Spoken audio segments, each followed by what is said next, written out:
All right, so there has been a debate that has been raging, deeply dividing people, even households. And I really hate to bring something to a vote. I would much rather build consensus, but sometimes we just need to take that deeply divisive vote and have it all out there. So, here's my question to you. Hard versus soft tacos, which is your preference? All right, raise your hand if you prefer soft tacos. They just keep everything in better. They never break. All right, I see a good number of hands. Now, raise your hand if you know that those hard-shell tacos might break, but there's just something to that crunch factor. You need some texture in your life. I don't know if you can tell, but I'm in the second category, and even though I did my very best to sell it, I think that soft might have actually won out. But what if I told you that you didn't need to choose? No, many taco companies make box sets that have some hard-shell tacos and also some soft-shell tacos. So families rejoice. You don't need to choose between one or the other. You can have both. You should have both. Well, this is not only true of us as human beings, that sometimes we have a tough time choosing, and we don't neatly fit into boxes unless they're those, both and like taco shell boxes. But this is also true of people who seek to follow Jesus more broadly and more specifically Methodists. You see, they want to put us into a box. They want us to choose between things like faith and action. They want us to choose between a religion of the head and of the heart. They want us to choose between either tradition or progress. But what if I told you that we didn't need to choose? No, we shouldn't even choose, because in a world of either or, we have a both and faith. So that's what we're spending September talking about, how we shouldn't neatly fit into boxes. We shouldn't feel as if we need to fit into those boxes. And last week, we began with the first sort of either or thinking that we need to transcend in order to see the beauty of both and that is head and heart. The truth is that we've got a religion that is both intellectual and emotional. In fact, it's even so much more than that, because we are told to love the Lord our God with all of our heart and all of our soul and all of our mind and all of our strength. It's and, not or.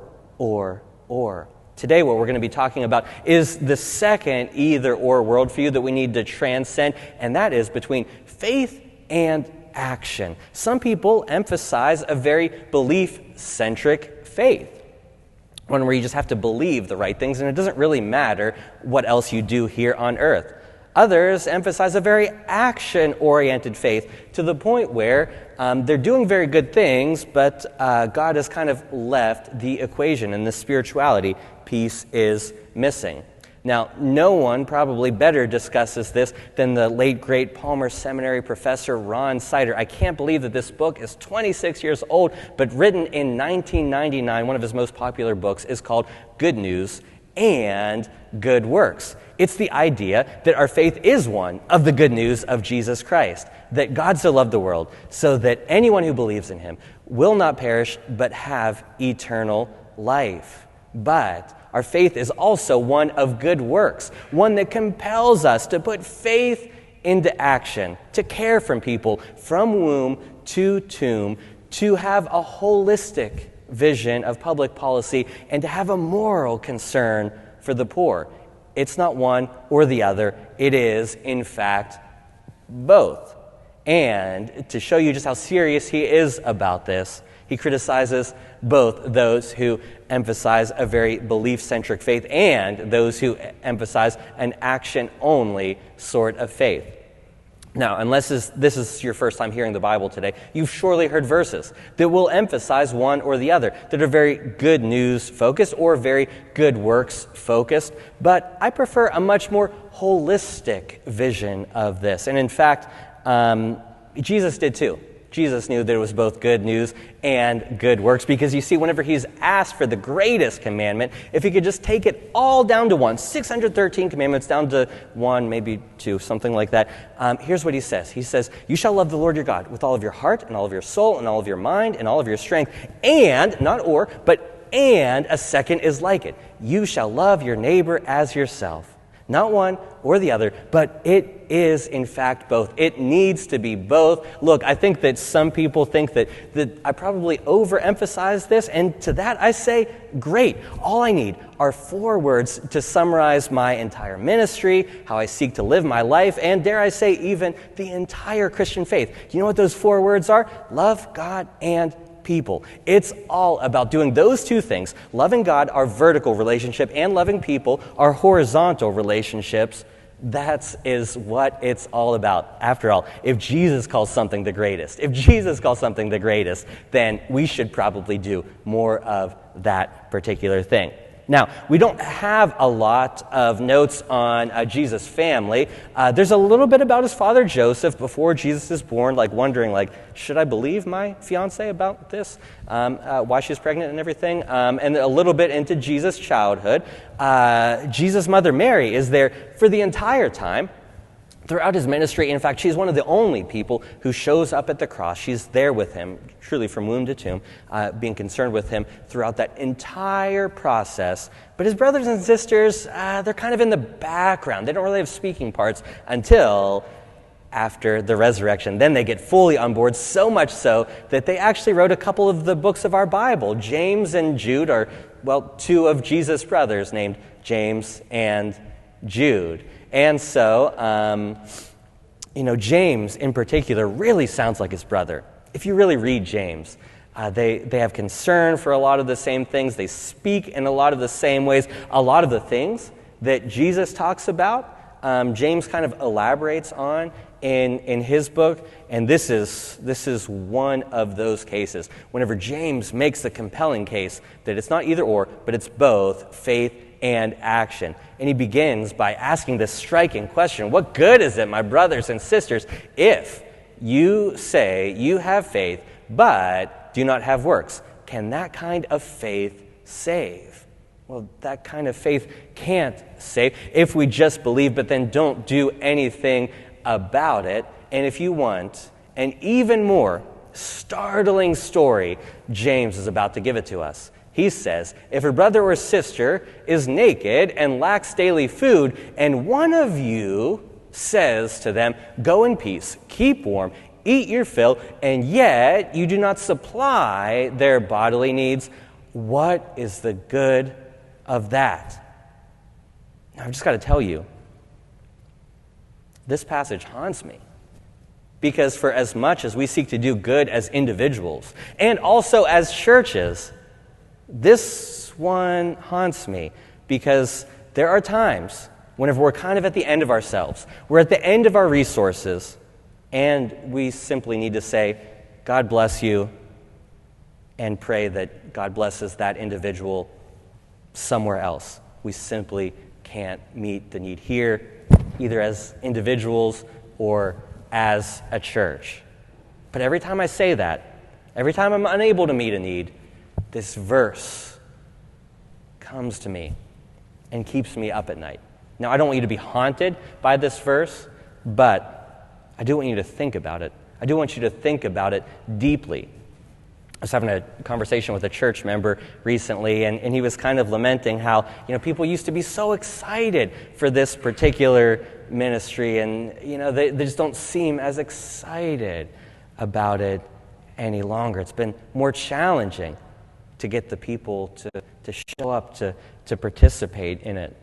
Maybe if we're reminded in the words of James that it's no good to see a need and then not take that opportunity to meet a need, then maybe if you're just half as haunted as I am, maybe there will be no more needs any longer. Maybe we will be motivated to meet those needs. But what people really know James for is not just those striking questions or those striking stories and examples, but verses like this. So faith by itself, if it has no works, is dead, gone, no pulse, no more. This is whenever we find out that even that individual who is naked and hungry and turned away is better off than the person who has faith but takes no action in light of that faith, because that person who is naked and hungry has at least the hope of maybe having their needs met elsewhere. They are on dire straits, but there's a chance that they could have their needs supplied elsewhere. For the person who has faith but takes no action, they're already gone. They're already dead. They are already over. Now, I know I keep on using striking. I got to come up with another adjective for striking, but every verse in this passage from James just hits. And so here's another one. You believe that God is one. You do well. Even the demons believe and shudder. Do you want to be counted among the demons? That's a rhetorical question. I'm not even going to let you answer. The answer is no, you don't want to be counted among the demons. But here's the thing about the demons. The demons know who Jesus is. The demons believe in Jesus. If you were to start and read from the beginning of the Gospels, it really doesn't take you long. Most of them are pretty short. You could read them in, an hour or two or something like that. But read one, like from start to finish. See who notices who Jesus is first. Spoiler alert, it's the demons. They are the first ones to make professions of faith before any human beings are making professions of faith and recognizing who Jesus is, that he's the Son of the living God. The demons pick up on this. They believe, but the difference is that they don't do anything in light of their belief. So don't be counted among the demons. You have faith, great. Now take action because of your faith. And just one more. For just as the body without the spirit is dead, so faith without works is also dead. It's both. It's both. It's not either or, it's both and. And I am so grateful to be a part of a church who gets this because it's baked right into our mission statement. Our mission is to love and serve through Christ. Notice what this is and what this is not. It's not simply to love and serve Christ, because that would be a very belief-centric sort of faith. No, it is out of that deep abiding presence of Christ, out of that deep reverence for Christ, we love and serve. But notice what it's not. It's not simply that we love and serve others. No, that Christ is intimately intertwined into this. Again, it's out of that deep spirituality. It's out of our belief in God that we love and serve others. Friends, our faith is both belief and action. It's not one, it's not the other, it's most certainly both. And whenever people have historically had a problem with James, they've looked at him and they've said, I don't know about all this action. James is really emphasizing an action-oriented faith. I think we just need to believe, because look at this verse over here from Paul. We're saved by grace through faith. Those are very important verses, and people have sought to put James against Paul, but in reality, James is probably correcting a misreading of Paul, because if you read Paul in totality, you will see that Paul is also concerned about doing good things, about putting faith into practice. But it is true that motivation matters. It is very true that motivation plays a big part in it. Why are we doing the good works? Are we just trying to earn our way into heaven? Are we trying to earn God's favor? Well, I'm reminded of the life of John Wesley. You see, he organized his societies by a method of how you should follow God. You should wake up very, very early in the morning and pray, earlier than probably anyone in this room, I hope, has woken up this morning. You should wake up very early and pray. You should read the Bible and keep on reading it and keep on reading it and read what other people have to say about it, to the point where, he rode his horse and read the Bible at the same time. I would have gotten horse sick, I think. But anyways, he was just always in there, always pouring into it. And because of what he read in there, he was putting his faith into practice. You see, in an age whenever it was common to get a haircut and then buy a wig, he said, no, I can do this so much more efficiently.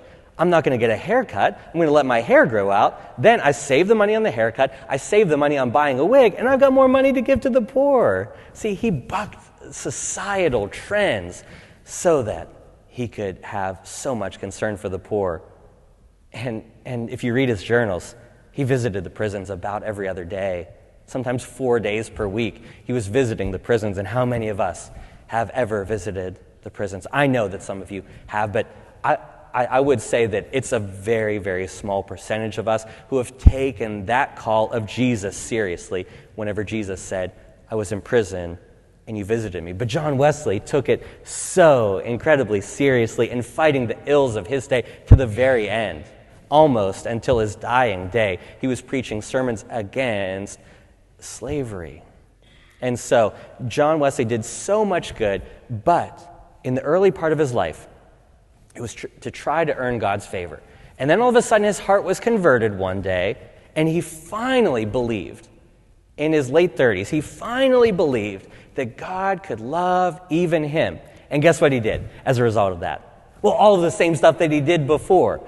That early morning prayer, that Bible study, the concern for the poor, visiting the prisoners, fighting against the ills of his day. He did the exact same things, but the motivation was important. He was no longer doing it to try to earn God's favor, but rather now it was out of his deep spirituality that he was acting in those ways. It was in gratitude to God.